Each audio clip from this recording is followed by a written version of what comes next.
সাধারণত ঔপনিবেশিক আমলকে আমাদের পাঠ্যপুস্তকে কিংবা আমাদের শিক্ষা প্রতিষ্ঠানসমূহে নানাভাবে মহিমান্বিত করার চেষ্টা করা হয়।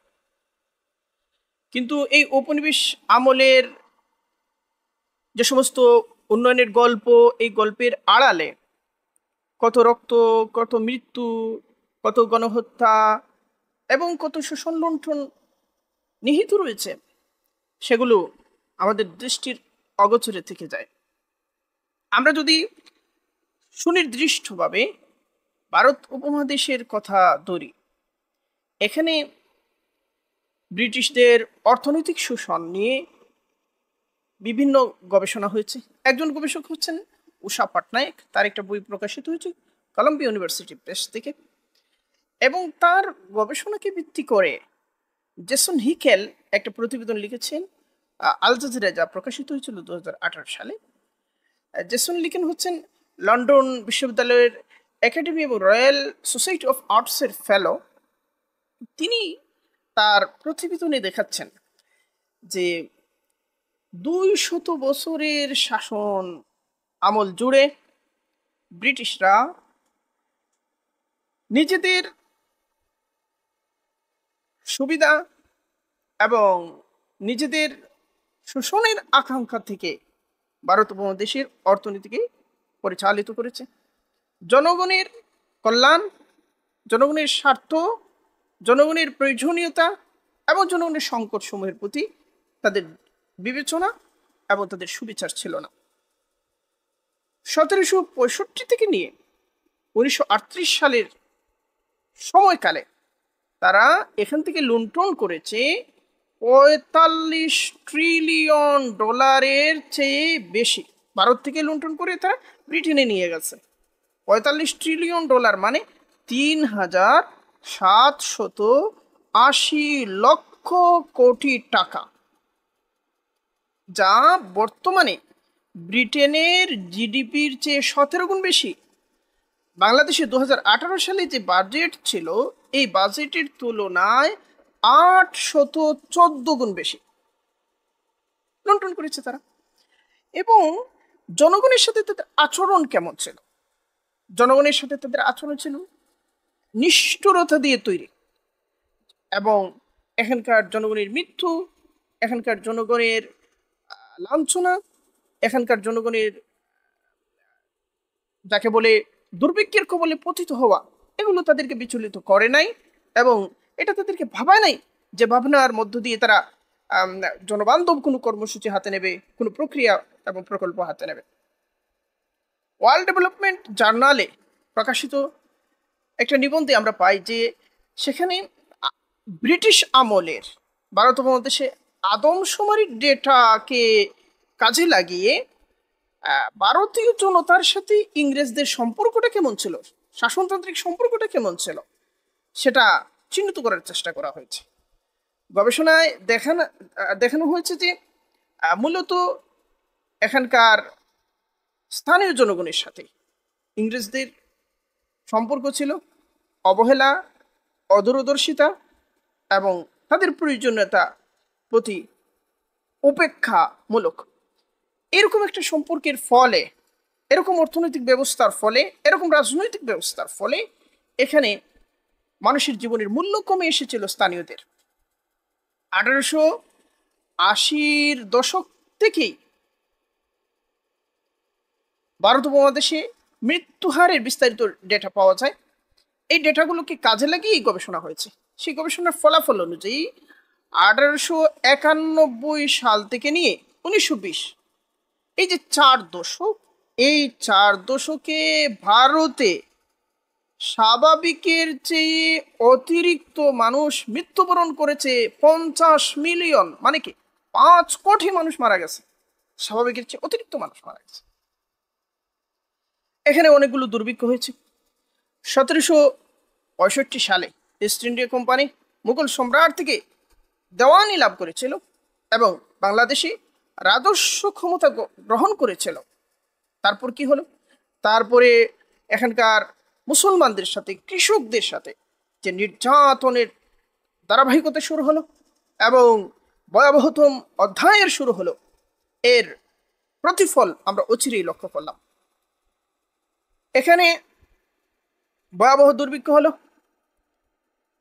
এটা 1769 খ্রিস্টাব্দ, অর্থাৎ 1176 বাংলা, যাকে 76-এর মন্বন্তর নামে আখ্যায়িত করা হয়। এই দুর্ভিক্ষে বাংলার মোট জনসাধারণের 1/3 মৃত্যু ঘটেছিল। এত ভয়াবহ মৃত্যু, এত ভয়াবহ গণ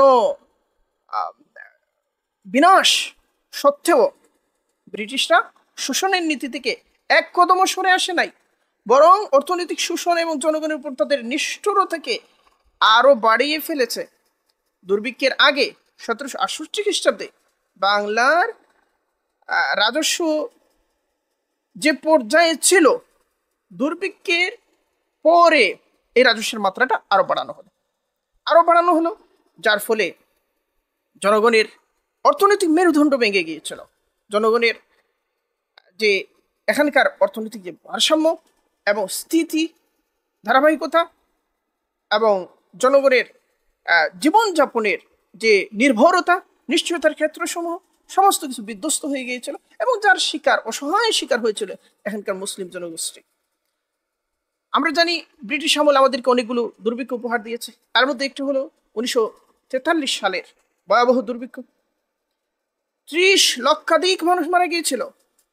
কোনো বিবরণে দেখা যাচ্ছে 50 লক্ষাধিক মানুষ মারা গিয়েছিল, যদিও ব্রিটিশ সরকার 15 লক্ষ মৃত্যুর কথা বলেছিল।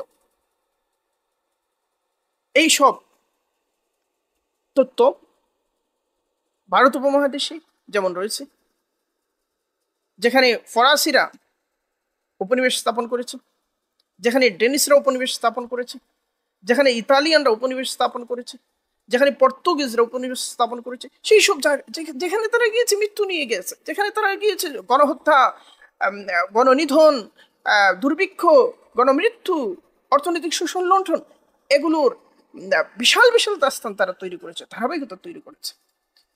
এই যে ঔপনিবেশিক পাপ, ঔপনিবেশিক যে নির্মমতা এবং জনগণের উপর সব ধরনের নিষ্ঠুরতাকে বৈধতা দেওয়ার যে প্রয়াস, এই প্রয়াসটা উপনিবেশ পরবর্তী সময়ে, দৃশ্যমান উপনিবেশ পরবর্তী সময়ে আমাদের মনে মস্তিষ্কে তাদের একটা জ্ঞানতাত্ত্বিক, মনস্তাত্ত্বিক, সাংস্কৃতিক উপনিবেশ চাপিয়ে দেওয়ার একটা প্রচেষ্টা, যার মধ্য দিয়ে এমন একটা নেগেটিভ তৈরি করা হয় যা উপনিবেশকে আমাদের সামনে ভালো জিনিস বানিয়ে তোলে, মহিমান্বিত করে তোলে, এবং এখানে দেখায় যে আমরা কি কি উপকার লাভ করেছি।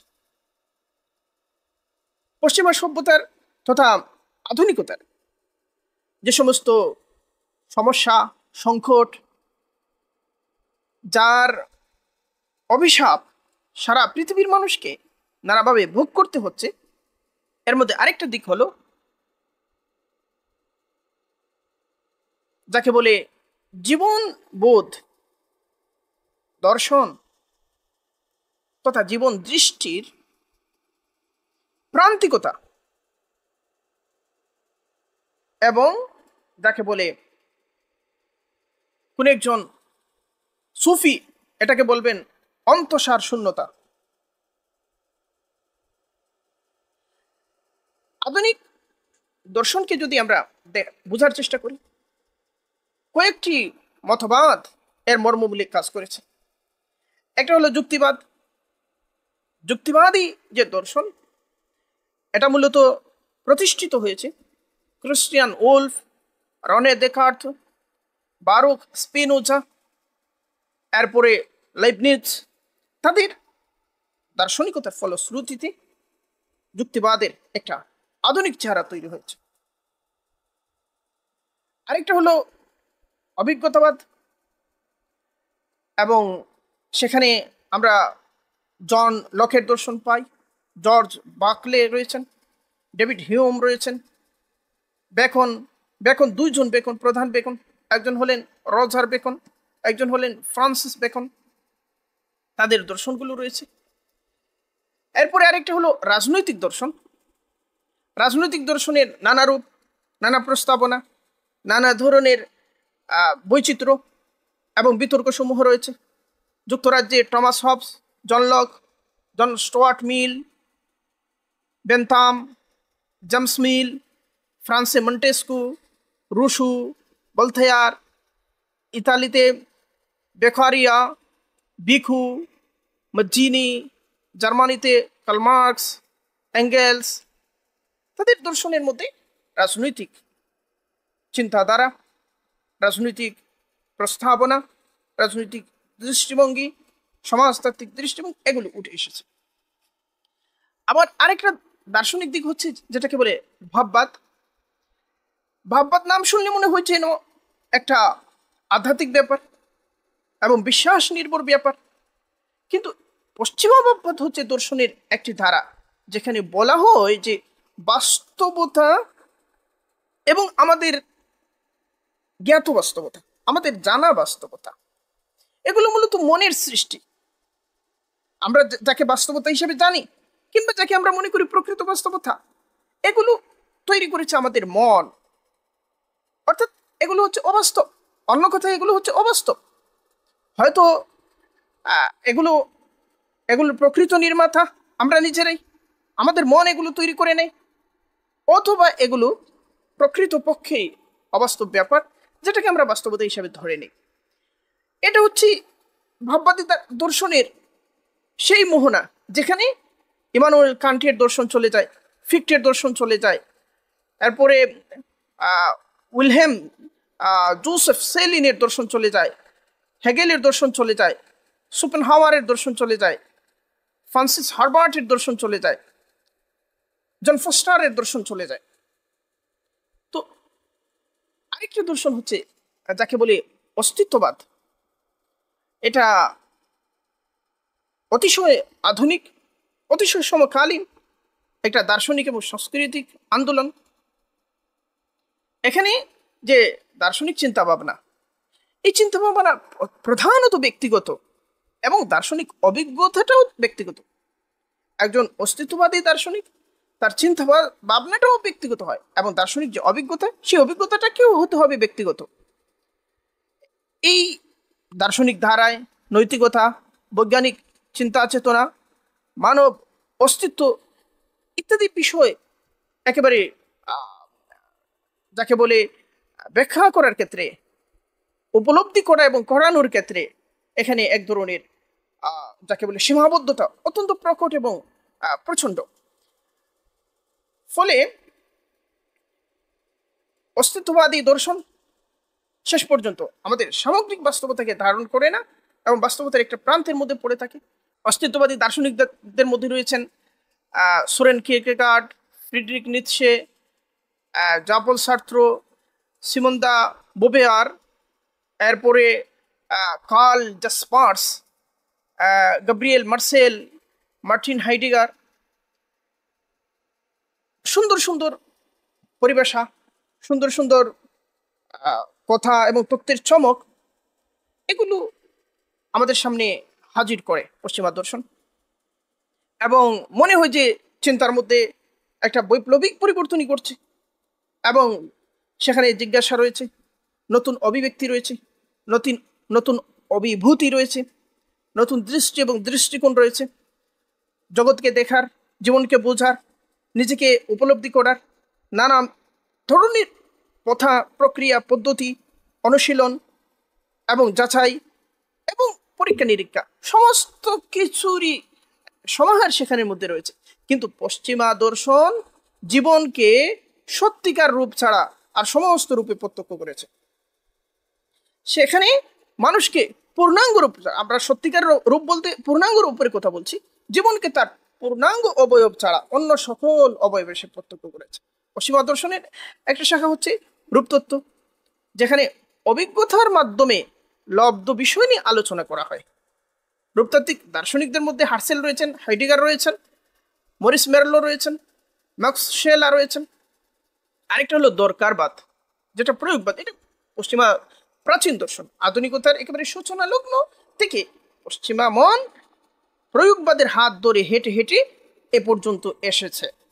প্রকৃত অর্থে আধুনিক মূল্যবোধ যে ধরনের মন নির্মাণ করে, এই মনটা হলো প্রয়োগবাদী একটা মন, দরকারবাদী একটা মন।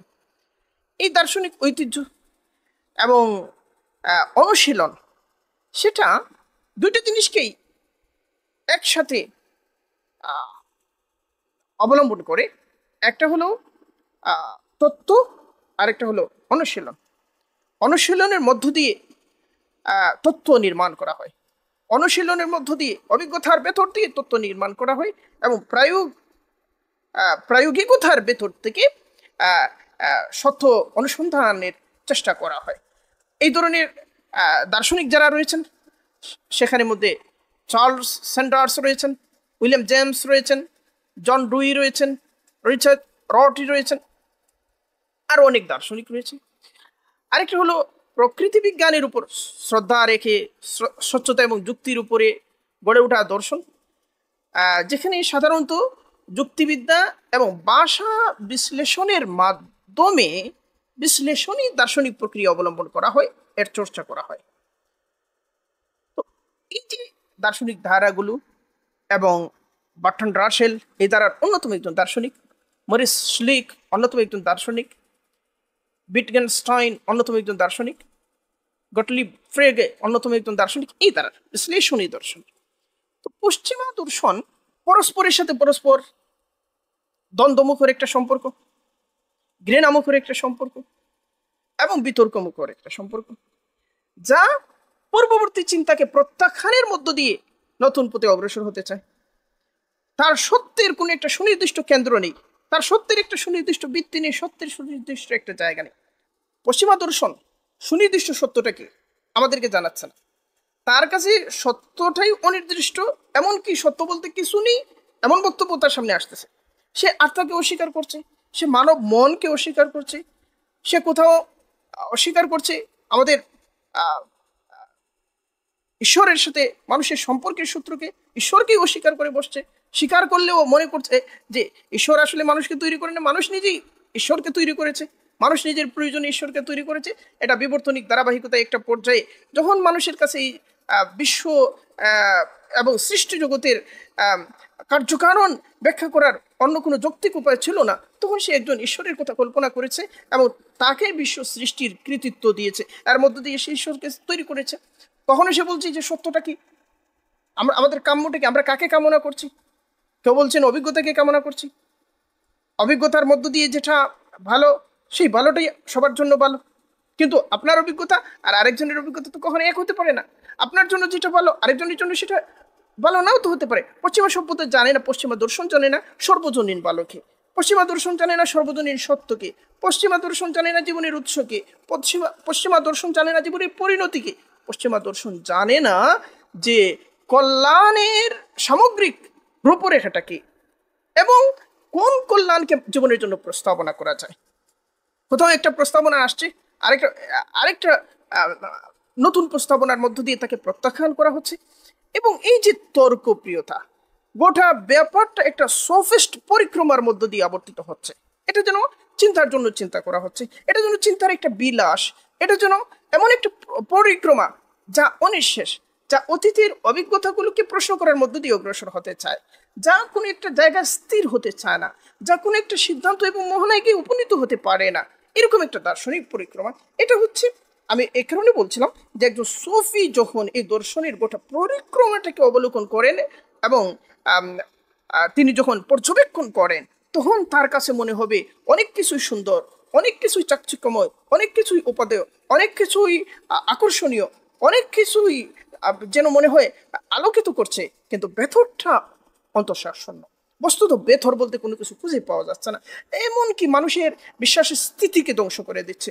মানুষের যে জিনিসগুলো মানুষকে প্রশান্ত করবে, যে জিনিসগুলো মানুষকে একটা জায়গার উপর সুস্থির করবে, যে উপলব্ধিগুলো মানুষকে একটা কেন্দ্রের উপর দাঁড় করিয়ে রাখবে, সমস্ত কিছুকে যেন ক্রমাগত ভেঙে ফেলা, সমস্ত কিছুকে যেন ক্রমাগত ভঙ্গুর করে তোলা, সমস্ত কিছুকে যেন ক্রমাগত অবিশ্বাসের ক্ষেত্র এবং কেন্দ্রে পরিণত করা, এই একটা বিবর্তন, এই একটা অব্যাহত আবর্তন এবং এই একটা চক্রমণের মধ্যে যেন এই দর্শনটা আবর্তিত।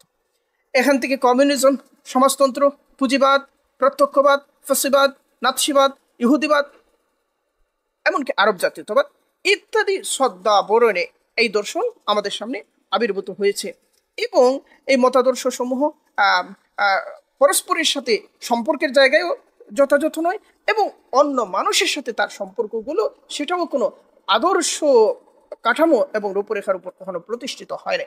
ফলে মানুষের জীবনের যে উপলব্ধির স্থিতিশীলতা, উপলব্ধির যে চলমানতার মধ্য দিয়ে যে স্থিতিশীলতা নিশ্চিত, যেটা জরুরি, যেটা অপরিহার্য, যেটা ছাড়া মানুষ প্রশান্তি থেকে বঞ্চিত থাকে, সত্য থেকে বঞ্চিত থাকে, উপলব্ধির একটা কেন্দ্র থেকে বঞ্চিত থাকে, সে ব্যর্থ তাড়িত ঝঞ্ঝার মতো বাতাস থাকে এক জায়গা থেকে আরেক জায়গায় শুধু অনবরত ওড়াতেই থাকে। এখান থেকে এক উপলব্ধি থেকে আরেক উপলব্ধিতে সে কেবল পতিতই হতে থাকে, কিন্তু শেষ পর্যন্ত সে জানে না কোথায় সে গেল, কোথায় কোন সীমানায় সে গেল, কোন গন্তব্যে সে গেল, এটা জানে না। এই যে একটা গোটা পরিক্রমা, এই পরিক্রমাটা মানুষের কেন্দ্রীয় সত্যসমূহকে অব্যাহতভাবে আক্রমণ করেছে এবং এর থেকে মানব মনকে বিচ্ছিন্ন করার চেষ্টা করেছে, এবং শেষ পর্যন্ত মানুষকে আবর্তিত তৃণলতার মতো স্রোতের হাতে সঁপে দিয়েছে। স্রোত তাকে যেখান থেকে যেখানে নিয়ে যাবে। যদিও চমকপ্রদ ব্যাপারগুলো এখানে রয়েছে, যেটা আমি বলেছি। আধুনিক সভ্যতা এই দার্শনিক অন্তঃসার শূন্যতার ভেতর থেকে বেরিয়ে এসছে যে সমস্ত সংকট, এর মধ্যে একটা হলো পরকালকে অস্বীকার করা। আধুনিক সভ্যতা নিয়মিতভাবে, অব্যাহতভাবে, ধারাবাহিকভাবে পরকালকে অস্বীকার করে গেছে। এই অস্বীকৃতির ফলে অনিবার্যভাবে এই সিদ্ধান্ত জন্ম নিয়েছে যে দৈহিক আরাম আয়েশ, বস্তুগত সমৃদ্ধি, পার্থিব সাফল্য এবং ব্যক্তিগত সুখ, এটাই হচ্ছে জীবনের লাভজনক লক্ষ্য, এটাই হচ্ছে জীবনের চরম এবং পরম মুখ্য, এটাই হচ্ছে সাফল্যের মানদণ্ড। মানুষের কাজের জন্য কারো কাছে জবাবদিহি করতে হবে না, ঊর্ধ্বতন কোনো সত্তা নেই, ঊর্ধ্বতন কোনো কর্তৃত্ব নেই, উচ্চতর কোনো সার্বভৌম শক্তি নেই, এবং যার কাছে মানুষ বাধ্য, যার কাছে মানুষকে যার কর্তৃত্বের অধীন রয়েছে মানুষ, যার কাছে মানুষকে হাজির হতে হবে, এরকম কোন সত্তার অবস্থিতিকে অস্বীকার করেছে। এবং মানুষের এই জীবনকেই শেষ জীবন ধরে নিয়ে, এই জীবনকেই একমাত্র জীবন হিসেবে ধরে নিয়ে, এবং এখানে যা তাই হচ্ছে শেষ কথা, এই উপলব্ধিটাকে ধরে নেওয়ার ফলে পৃথিবীকে স্বার্থের একটা মল্লযুদ্ধের রণক্ষেত্রে পরিণত করেছে, যেখানে মানুষ সাফল্য তালাশ করছে অপর মানুষকে বঞ্চিত করে সবচেয়ে ভালো জিনিসটা যাতে সে ভোগ করতে পারে। কারণ জীবন একটাই, এবং যা ভোগ করার এখানেই ভোগ করে যেতে হবে, এরপরে তো আর কোনো কিছু নেই। এই যে মানুষের মধ্যে একটা মানসিকতা তৈরি করেছে, যা ব্যক্তিগত পরিসরের মধ্যে একজন মানুষ যা অর্জন করেছে তার উপরেও সে স্বস্তি পাচ্ছে না, তাকে আরো ভালোটা পেতে হবে, তার প্রয়োজনীয় উপাদানগুলো রয়েছে, তারপরে আরো বেশি কিছু চায়, আরো ভালো কিছু চায়, কারণ জীবন সংক্ষিপ্ত এবং এখান থেকে চলে যাওয়ার পরে আর কোনো কিছু নেই।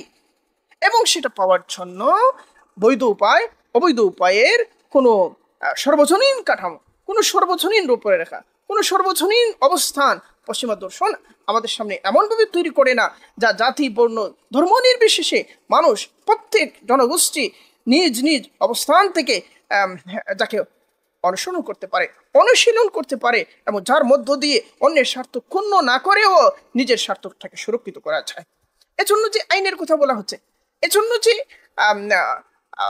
যে সমস্ত মূল্যবোধের কথা বলা হচ্ছে, সেগুলো কতটা অথর্ব এবং কতটা অকার্যকর সেটা আমরা দেখতে পারি। এই যে ধরেন দৃষ্টান্ত হিসেবে সবচেয়ে নিকটবর্তী ঘটনাটা কিন্তু আমরা আনার চেষ্টা করি। সুইডেন কোরআন পড়াচ্ছে, তারা কি বলছে? মত প্রকাশের স্বাধীনতা। কিন্তু সেটা আমার হৃদয়কে পুড়িয়ে দিচ্ছে, সেটা আমার বিশ্বাসকে, আমার অস্তিত্বকে, আমার আত্মমর্যাদাকে, আমার বিশ্বাসের প্রতি আমার যে সমর্পণ, একে দুমড়ে মুচড়ে দিচ্ছে। সেটা আমাকে কতটা ক্ষতবিক্ষত করলো, সেটা বিবেচনা করে না যে অধিকার, সেটা অধিকার হতে পারে না। আপনার হাত নাড়ানোর অধিকার ততক্ষণ পর্যন্ত কার্যকর যতক্ষণ পর্যন্ত আপনার হাত আমার নাককে ক্ষতবিক্ষত করছে না। আপনার হাত নাড়ানোর অধিকার ততক্ষণ পর্যন্ত অধিকার যতক্ষণটা আপনার অঙ্গুলি এসে আমার চোখের ভিতরে ঢুকছে না। তাহলে অধিকার এবং স্বাধীনতা এর মধ্যে পার্থক্য করতে ব্যর্থ যে আমেরিকার মতো রাষ্ট্র, ফ্রান্সের মতো রাষ্ট্র, ব্রিটেনের মতো রাষ্ট্র, জার্মানির মতো রাষ্ট্র এই জাতীয় কাজকে সমর্থন করলো। কিসের ভিত্তিতে সমর্থন? অধিকার, ফ্রিডম অফ এক্সপ্রেস। আবার বলছি, আমেরিকার মতো রাষ্ট্র, ব্রিটেনের মতো রাষ্ট্র, ফ্রান্সের মতো রাষ্ট্র জার্মানির মতো রাষ্ট্র এই এই জাতীয় কাজকে সমর্থন করলো। তারা অধিকারের যুক্তি দিয়ে অধিকারের যুক্তি দিয়ে যে এটা ফ্রিডম অফ এক্সপ্রেশন, এটা মানুষের সর্বজনীন অধিকার, মানুষকে এই অধিকার দিতে হবে। কিন্তু এক প্রান্ত দেখা হচ্ছে, আরেকটা প্রান্ত দেখা হচ্ছে না। এটাই হচ্ছে তার একচক্ষু দৃষ্টিভঙ্গি, যা সর্বক্ষেত্রে প্রযোজ্য, জীবনের প্রতিটি খাতে, প্রতিটি শাখায়, প্রতিটি দিকে এই জিনিসটা আমরা লক্ষ্য করি আধুনিক দর্শন, দৃষ্টিভঙ্গি এবং প্রয়োগের মধ্যে।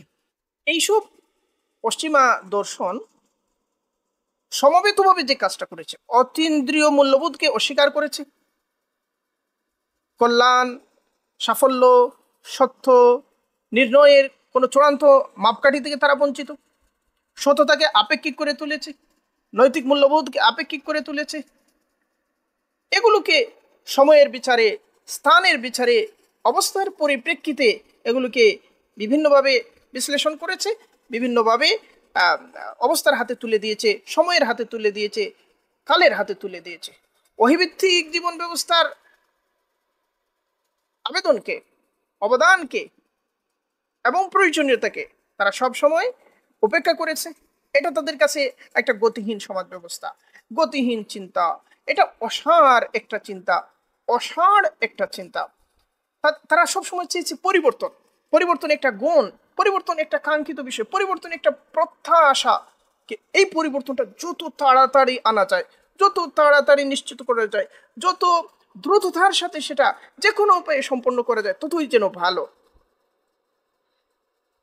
পরিবর্তন জীবনের একটা স্বাভাবিক চলমান প্রক্রিয়া, এর সাথে ফিতরাতের যে সম্পর্ক, এর সাথে জীবনের যে স্বাভাবিক বিবর্তনের সম্পর্ক, সামাজিক বিবর্তনের যে স্বাভাবিক সম্পর্ক, এই সম্পর্ক সূত্রগুলোকে তারা গুরুত্ব দিতে চায় নাই, উপেক্ষা করার চেষ্টা করেছে।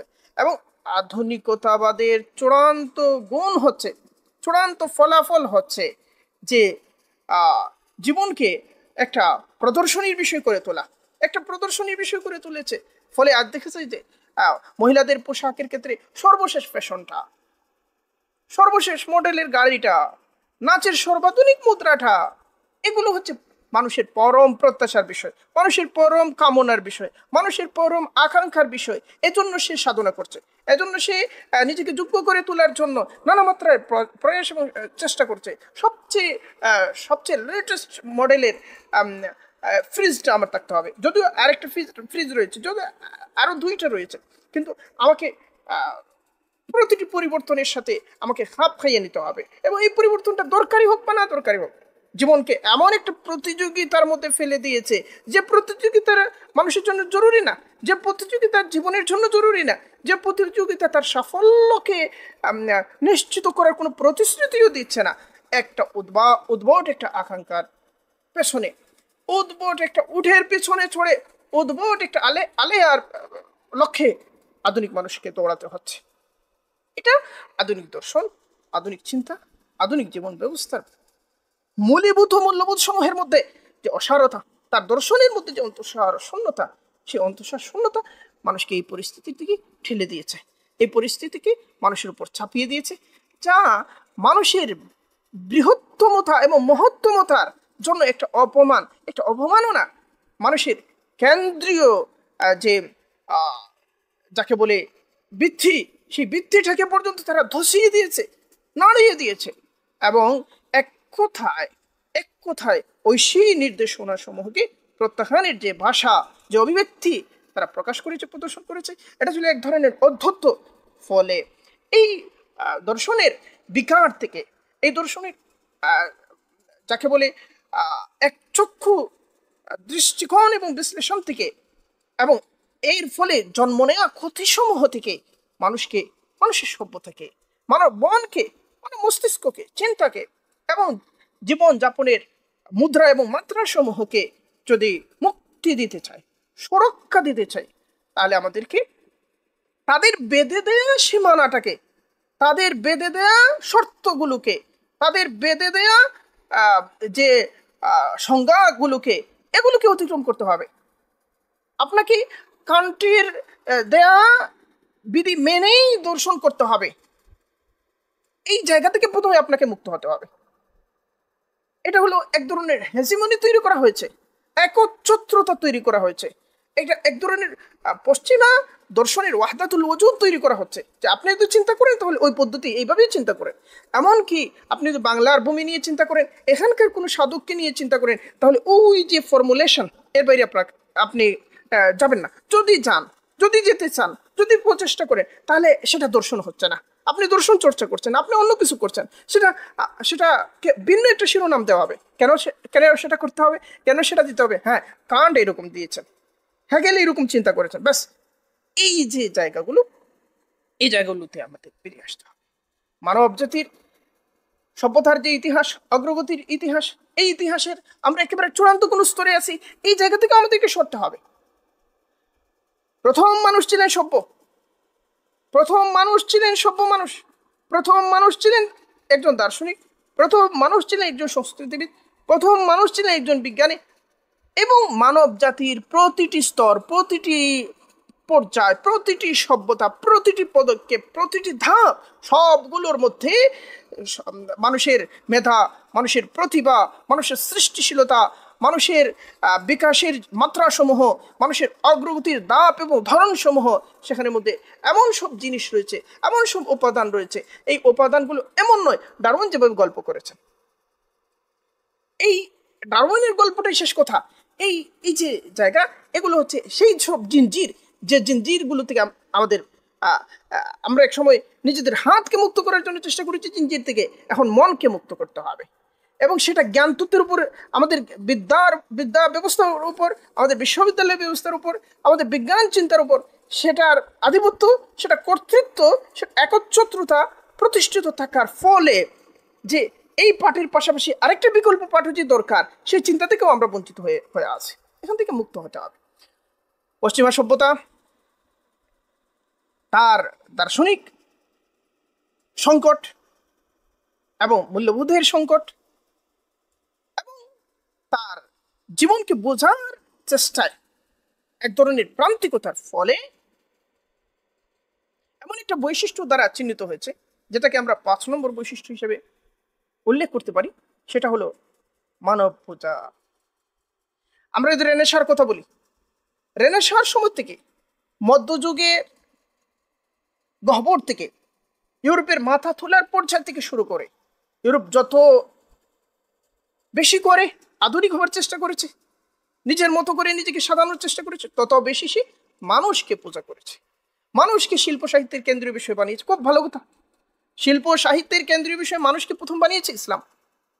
মানুষকে, শিল্প সাহিত্যকে কাল্পনিক দেবতা, কাল্পনিক জিনিস, ভূত প্রেত ইত্যাদি জিনিস থেকে সরিয়ে এনে এখানকার কেন্দ্রীয় চরিত্র মানে কোরআন মজিদের মধ্যে, কোরআন মজিদ শিল্পের কোনো গ্রন্থ না, সাহিত্যের কোনো গ্রন্থ না, না কাব্যের কোনো গ্রন্থ, না উপন্যাস, না ইতিহাসের কোনো গ্রন্থ, না বিজ্ঞানের কোনো গ্রন্থ। কোরআন হচ্ছে কি?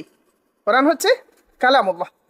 কোরআন হচ্ছে কালামুল্লাহ। কালামুল্লাহ এর সংজ্ঞা কালামুল্লাহর মধ্যে খুঁজে নিতে হবে।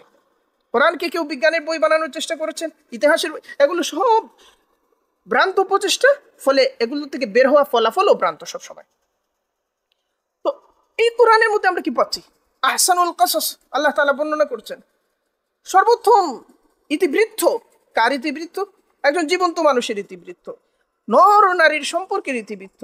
এবং এখানে সংকট রয়েছে, এখানে সমস্যা রয়েছে, এখানে পরাজয় রয়েছে, এখানে পতন রয়েছে, এখানে উত্থান রয়েছে, এখানে বন্দিত্ব রয়েছে, এখানে এখানে হিংসা রয়েছে, এখানে হিংসা থেকে উত্তরণ রয়েছে, এখানে পুত্রকে হারানোর ব্যাপার রয়েছে, এখানে স্বপ্ন রয়েছে, এখানে বাস্তব সংকট রয়েছে, এখানে দারিদ্র রয়েছে, এখানে প্রাচুর্য রয়েছে, এখানে প্রেম রয়েছে, এখানে বিরহ রয়েছে, এখানে অপ্রাপ্তি রয়েছে, এখানে মিলন রয়েছে।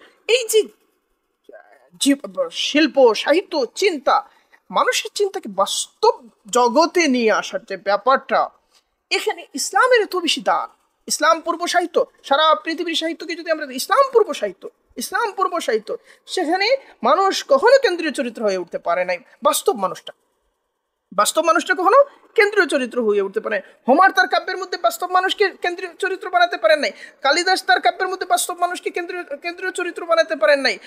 আমরা এমনকি বাসুদেব তার কাব্যের মধ্যে দেখি সেখানে বাস্তব জীবনকে, বাস্তব মানুষকে, যে জীবনটা মানুষ যাপন করে সেই জীবনটাকে কেন্দ্রীয় চরিত্র বানানো সম্ভব হয় না। সেখানে এটা মানুষকে জীবনের কেন্দ্রীয় বিষয় করে তোলা আর মানুষের কেন্দ্রীয় বিষয় করে তোলা, মানুষের স্রষ্টাকে, তার থেকে নির্দেশনা আসবে যে জায়গায় যেখানে মানুষ ব্যর্থ, মানুষ ব্যর্থ, তার জীবনের পরবর্তী স্তর কি এটা জানতে ব্যর্থ। ইউরোপও তো ব্যর্থ, পশ্চিমা দর্শনও তো ব্যর্থ, এই ব্যর্থতাটা তো রয়ে গেছে।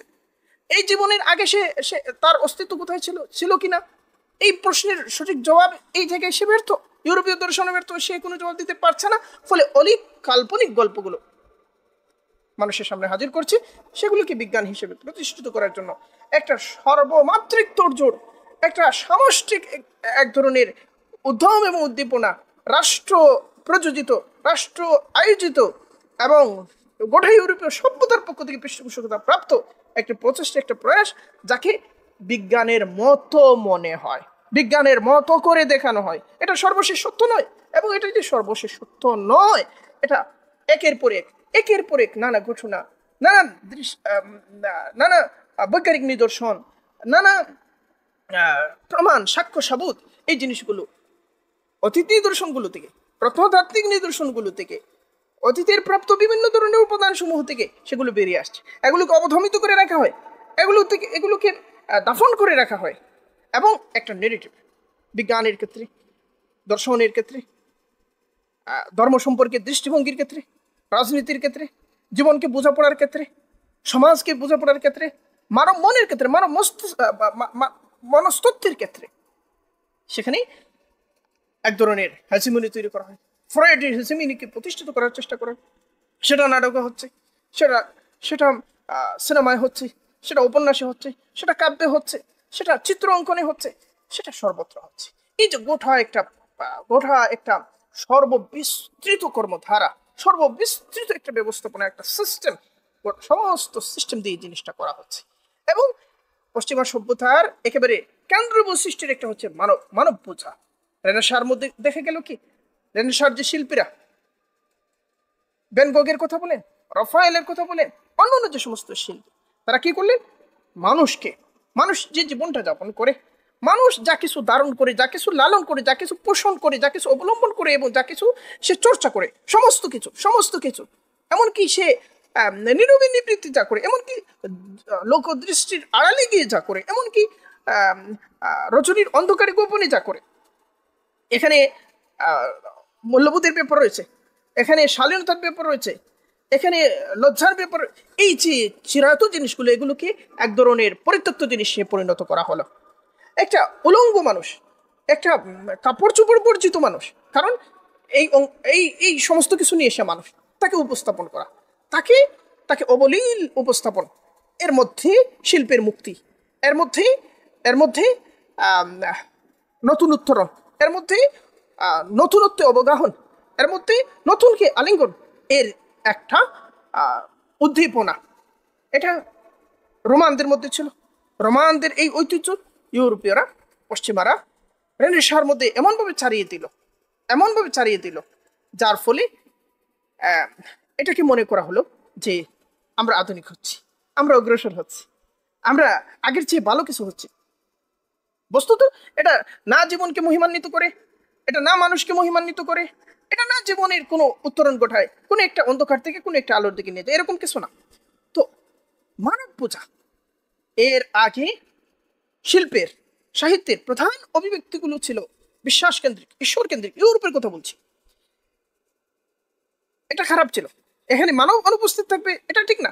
ইসলাম কি করেছে, মানব এবং মানুষের প্রকৃতিকে সমন্বয় ঘটিয়েছে, মানুষ এবং মানুষের মধ্যে সমন্বয় ঘটিয়েছে, মানুষের দেহ এবং মানুষের আত্মার মধ্যে সমন্বয় ঘটিয়েছে, মানুষ এবং মানুষের পরম প্রভুর মধ্যে সমন্বয় ঘটিয়েছে, মানুষ এবং মানুষের জীবনের সাথে সম্পর্কিত সময়ের এবং সম্পর্কিত স্থানের সমন্বয় ঘটিয়েছে। ফলে এর ভেতর থেকে একটা বাস্তবতা উঠে এসেছে। এই বাস্তবতার একটা দিক হলো দৃশ্যমান, একটা দিক হলো অদৃশ্যমান। এই কারণে ইসলাম যতটা বস্তুগত বাস্তবতাকে স্বীকার করে, সমান মাত্রায় আর্থিক এবং মূল্যবোধের বাস্তবতাকে, রুহানি বাস্তবতাকে অঙ্গীভূত করে, এই উভয়ের সমন্বয়ের মধ্য দিয়ে যে কাঠামো তৈরি হয়, এই কাঠামোর সৌন্দর্য, এই কাঠামোর আবেদন, এই কাঠামোর অনন্যতা এবং তার তার অবিকল্প বৈশিষ্ট্যসমূহ এত সমুজ্জ্বল, যাকে পশ্চিমা এই অন্তঃসার শূন্যতার একমাত্র বিকল্প হিসেবে বর্তমান দুনিয়ার মানুষের সামনে যা আশা এবং ভরসার কেন্দ্র হিসেবে বিদ্যমান রয়েছে। তো পশ্চিমা সভ্যতা কি করেছে এবং অনাগত কাল ধরে মানব জাতির সংকট যত আরো তীব্র এবং প্রবল রূপ ধারণ করবে, আরো কঠিন এবং আরো কঠোর এবং আরো জটিল আকার ধারণ করবে, তখনই কিন্তু ইসলামের এই অপরিহার্যতা, এই আবশ্যকতা, এই আবেদন আরো বেশি মানুষের সামনে প্রয়োজনীয়, জরুরি এবং অবিকল্প অপরিহার্য হয়ে উঠবে। তো এই যে মানব পূজার কথা বলেছিলাম, বিজ্ঞানের শ্রদ্ধাপূর্ণ মানব পূজা হয়, বৈজ্ঞানিক জ্ঞানের অগ্রগতি পর্যায়ক্রমে একজন আধুনিকতাবাদীকে যেন ঐশ্বরিক শক্তির অধিকারী করে তোলে, এরকম একটা বিশ্বাস তাদের মধ্যে কাজ করে।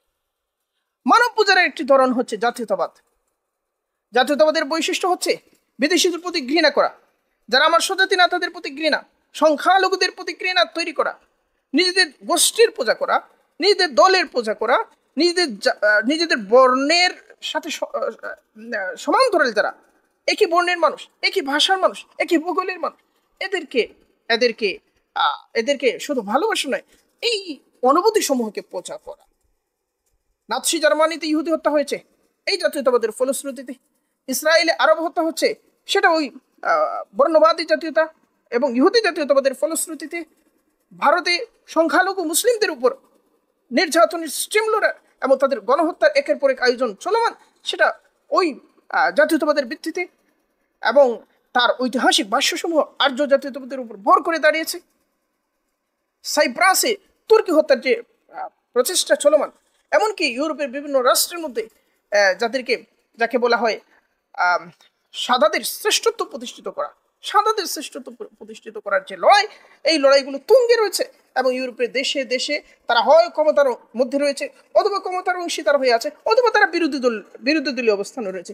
এই চরম সাম্প্রদায়িক, চরম বর্ণবাদী এবং জাতীয়তাবাদী, উগ্র জাতীয়তাবাদী এই সমস্ত শক্তি আধুনিক সভ্যতার গোটা সময়কালকে ধ্বংস, বিভৎসতা, রক্ত এবং মৃত্যু দিয়ে কলঙ্কিত করে রেখেছে।